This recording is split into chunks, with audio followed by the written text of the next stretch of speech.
assuming this lockdown goes for 7 days, it might not though.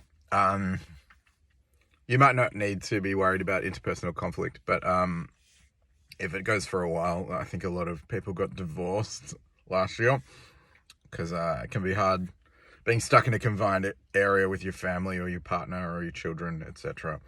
And for those struggling over the next week, my heart goes out to you. How to get your feelings validated without causing a conflict. Now, usually it's the more anxiously attached person trying to get validation, and the avoidant one's like, I get it, just calm down. To lighten the tension in that dynamic, the anxious one can learn that they do want to listen. The person is willing to listen. It's just how you go about it. Okay, so the reason people have like a childish tantrum is because they don't think people are listening.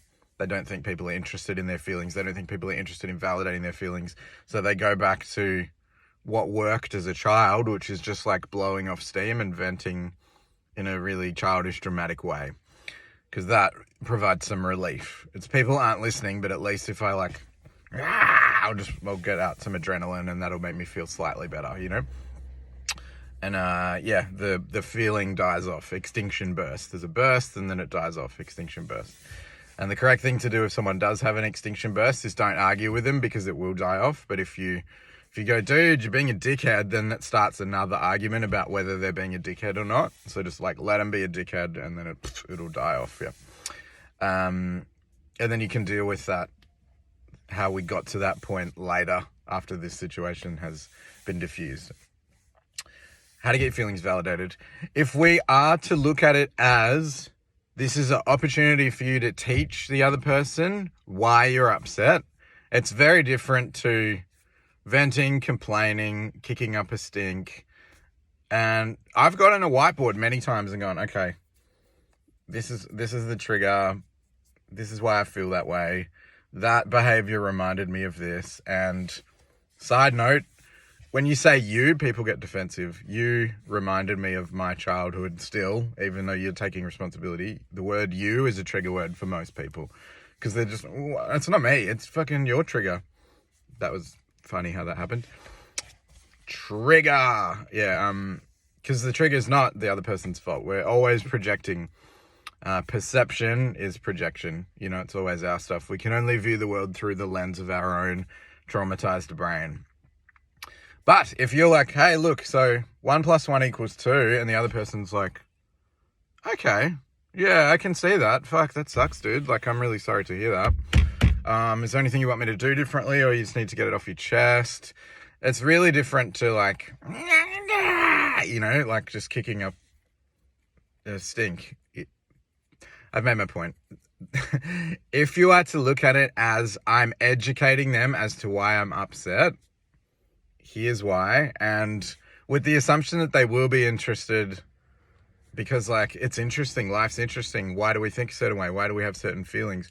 It is interesting, you know? So you're showing them with your little whiteboard or whatever it takes, assuming they're not going to get upset, and check in with them. Continuous consent for venting. Are you getting upset now? Because I'm talking about fear and shame, and now your fear and shame's coming up. Okay, well, I hereby validate you too. Are we going to stay in this bubble or do we need to have a break? Maybe we can discuss this later. And if someone's like, meh, they're within their rights to protect themselves. Like avoidant people are anxious as well. It's not called anxious because anxiously attached is called anxious, but avoidance is managing anxiety. It's the same thing. It's just the anxious, preoccupied people are like, come and talk to me. And avoidant people are like, I'm going to lick my wounds privately. That's all it is. It's just a different way of managing anxiety. So if someone is getting overwhelmed by the share, it's like, do you need to take a break? And most of the time, acknowledging how someone else feels diffuses it. I can't tell you how many times I've been like, you seem upset, buddy. And then they just calm down because it's the elephant in the room. It's like, I see you, bro. Or honey, I can see your feelings. Are you okay? And they're like, yeah, thank you. I am okay. And that's what we want. The point is, make it easy by showing them by teaching. It's not coming at them. I need to express myself. It's like, this is a teaching opportunity. And the worst thing that can happen is they're like, I get it, dude. Garbage in garbage can. It's not that fucking complicated. And in that instance, like, they've heard you. Even if they're taking a tone like, I know, turn off the tap, hang up my towel, blah, blah, blah. It's like, they're still listening to you. It's better than them not listening to you, okay? Worst case scenario, it comes across as condescending and they're a little bit like, ugh. But at least you're listening, you know? At least you're in there together. It's possible, okay? And you don't have to assume you're not going to get your needs met, so you need to fucking have a tantrum, all right? Most people do want you to be okay, and they want you to be safe. Most people, okay? I love you guys. Hope it helps. Message me questions. Bye.